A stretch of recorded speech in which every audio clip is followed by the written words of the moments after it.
ఒక ఛాలెంజ్ తీసుకుని ఎట్టి పరిస్థితుల్లో మళ్ళీ గెలవాలి అన్న లక్ష్యంతో పనిచేశా.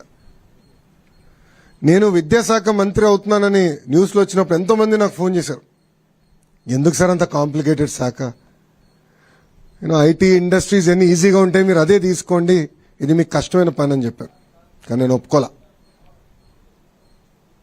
ప్రజల జీవితంలో ఒక మార్పు తీసుకురావాలి, కష్టపడాలి, మనలాంటి యువకులు కీలకమైన శాఖలో ఉండాలి, యువత ఎదుర్కొన్న సమస్యలు నేను నేరుగా తెలుసుకునే పాదయాత్రలో అందుకే కష్టమైన శాఖ నేను తీసుకుంటాను, ఒక ఛాలెంజ్గా తీసుకుంటానని ఆనాడు నిర్ణయించా. ఇది మీ అందరికి ఎందుకు చెప్తున్నానంటే జీవితంలో మనకు అనేక పరీక్షలు పెడతాడు దేవుడు, అన్ని రకాల పరీక్షలు పెడతాడు, కానీ జయించే శక్తి కూడా మనకిస్తాడు. కలిసికట్టుగా మనందరం పోరాడితే ఎవ్రీథింగ్ ఈజ్ పాసిబుల్. ఈరోజు మన ప్రభుత్వం ఒక లక్ష్యంతో పనిచేస్తుంది, పేదరికం లేని ఆంధ్ర రాష్ట్రం. రాబోయే 5 సంవత్సరాలు 20 లక్షల మందికి ఉద్యోగాలు కల్పించాలనేది ఒక లక్ష్యంగా పెట్టుకున్నాం. నేను ఇతర రాష్ట్ర మంత్రులతో మాట్లాడా, అమెరికాలో ఉన్న లెఫ్టినెంట్ గవర్నర్స్తో మాట్లాడా, వాళ్ళందరూ ఆశ్చర్యపోతున్నారు, ఇన్ని ఉద్యోగాలు మీరు చేయగలుగుతారా అని, తీసుకురాగలుగుతారా అని. గతంలో తీసుకొచ్చాం, మేము చూపించాం. గతంలో 5 సంవత్సరాల్లో దాదాపు 7 లక్షల ఉద్యోగాలు తీసుకొచ్చాం. సో ఒక లక్ష్యంతో పనిచేస్తున్నాం. దాంట్లో భాగంగా కేజీ నుంచి పీజీ వరకు విద్యలో సంస్కరణలు తీసుకురావాలి, మార్పు తీసుకురావాలి లక్ష్యంతో ఒక బాధ్యత నేను స్వీకరించాను. బాబు గారు ఎప్పుడు ప్రజల పరిపాలన ఉండాలని చెప్తారు. మా అందరికి కూడా మినిస్ట్రీస్ కేటాయించిన తర్వాత మేము అందరం కలిసాం. ప్రజలు ఎదుర్కొన్న సమస్యలు మీరు తెలుసుకోండి, ప్రజల సమస్యలు మీరు పరిష్కరించండి అని చెప్పారు. నా నంబర్ను ఎక్కడ సంపాదించో నాకు తెలియదురా స్వామి.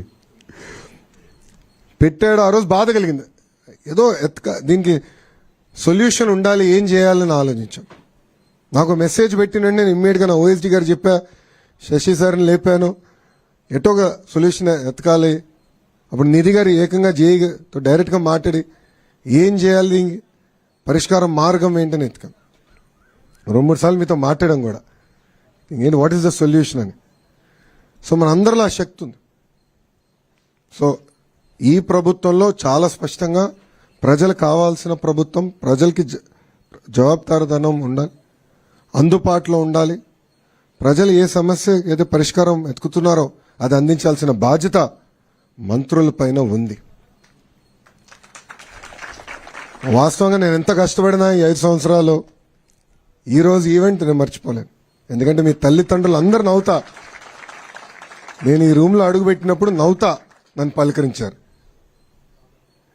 నాకు తెలుసు, వాస్తవంగా నేను స్టాన్ఫర్డ్ ఎంబీఏకి అప్లై చేసినప్పుడు నాకు వస్తున్నాను అనుకోలే.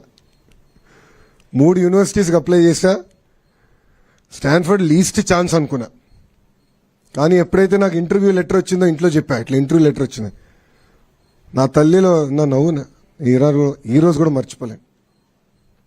దాని తర్వాత ఎప్పుడైతే నాకు అడ్మిషన్స్ లెటర్ వచ్చిందో, డీన్ ఆఫ్ అడ్మిషన్స్ నాకు లెటర్ వచ్చింది, అది చూపించాను.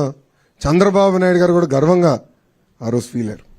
సరే అట్లానే మీ తల్లిదండ్రులు కూడా ఎంత గర్వంగా ఉన్నారో వెనకాల నేను చూస్తున్నా. నిజంగానే నాకు చాలా సంతోషం కల్పించింది.